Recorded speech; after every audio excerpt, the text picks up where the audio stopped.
يا ترى ايه هتكون النتيجة لو دمجنا غوريلا مع أسد؟ تخيل معايا لو دمجنا قوة الغوريلا مع شراسة الأسد. ايه نوع الكائن اللي ممكن يطلع؟ قد ايه هيكون قوي؟ وايه قدراته اللي ممكن تخليه يسيطر على الغابة بالكامل؟ في الفيديو ده هنبدأ نحلل كل قوة كل حيوان، وبعدها هنشوف النتيجة لو اتحطوا في جسم واحد. الغوريلا مش مجرد قرد ضخم، ده كائن عنده قوة بدنية خارقة حرفيا. تقدر ترفع وزن أكتر من 10 أضعاف وزن جسمها. متوسط وزنها حوالي 160 كيلو جرام، بس تقدر ترفع ما يزيد عن 1000 كيلو جرام. عضتها أقوى من عضة الأسد بقوة توصل ل 1300 بي سي آي. بتقدر تقفز 2.5 متر في الهواء برغم حجمها الكبير. عضلات دراعها أقوى من أقوى لاعب كمال أجسام في العالم ب10 مرات. الغوريلا في البرية تقدر تعيش من غير أكل اليومين، بس المية ضرورية كل يومين 3. متعودة على العيش في الأدغال والمناطق الجبلية، وبتتحرك بصمت وذكاء. الأسد بقى هو ملك الغابة، مش بس عشان اللقب. سرعة بتوصل ل 80 كيلو متر في الساعة في الانقضاض، وعضة بقوة 650 بي سي آي. قادرة تخلع رقبة في لمح البصر. بصره أقوى من البشر ب6 مرات خصوصا بالليل. بيقدر يعيش من غير أكل الأسبوع كامل، بس محتاج مية بشكل منتظم. ضوافره الحادة بتقدر تفتح جمجمة بسهولة. حركته سريعة ودقيقة، وضربة واحدة منه ممكن تنهي معركة. بيعيش في مجموعات وبيستخدم الاستراتيجية والصبر في الصيد. دلوقتي خلي خيالك يشتغل. تخيل انك جمعت العضلات الوحشية للغوريلا مع الشراسة القاتلة للأسد في كائن واحد. لكن مش مجرد كائن، لا، ده وحش أسرع من أي فهد، وأقوى من أي دب، وأذكى من أي قرد.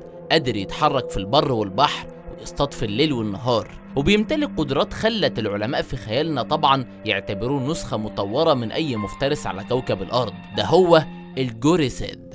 الوزن أكتر من 400 كيلو جرام، والطول واقف يوصل ل 2.8 متر، وعرض الكتفين أكبر من أي إنسان ب3 مرات. يقدر يرفع وزن يوصل ل 2 طن بسهولة. قوة العضلات بتمكنه من كسر صخور بإيديه. عضته بتتعدى 2000 بي سي آي، يعني أقوى من التمساح الأبيض.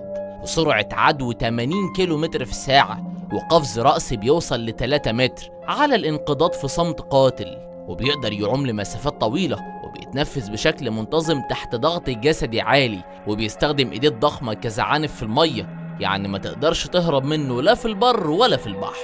لما بيمشي الأرض حرفيا بتضرج، ممكن توصل ل 0.3 على مقياس ريختر في الأرض الطينية. صوته بيسبق خطواته، وزئيره بيسمع من على بعد 5 كيلو متر. نظر ليلي أقوى من البومة، بيشوف الحركة البطيئة بعينه المجردة. سمع بيقدر يلقط ذبذبات تحت الأرض، وشم بيقارن بأنف الكلب البوليسي، يعني يقدر يحدد وجود فريسة من مسافة 2 كيلو متر. ويقدر يعيش من غير أكل 10 أيام، ومن غير مية 5 أيام. وجلده أكتر سماكة من وحيد القرن، ومقاوم للخدوش والطلقات الخفيفة وعضات الحيوانات المفترسة.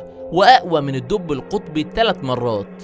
أسرع من النمر في المسافات القصيرة، وأقوى عضلة فك من التمساح النيلي، وأضخم من الثور الأمريكي، وأذكى من أقرب الكائنات للإنسان وهو الشمبانزي. عنده قدرة على التعلم السريع، بيقدر يخطط للهجوم، وبيميز عدوه من صديقه. وعنده ذاكرة بصرية خارقة، بيتذكر شكل فريسته حتى بعد سنين. الجوريسيد مش بس حيوان، ده كائن أسطوري.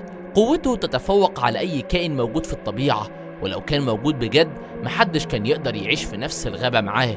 تفتكر لو الجوريسيد واجه تمساح أو فيل غاضب أو حتى دب جائع، مين هيكسب؟ استنونا في الحلقة الجاية من سلسلة دمج الحيوانات مع مخلوق جديد أغرب وأخطر.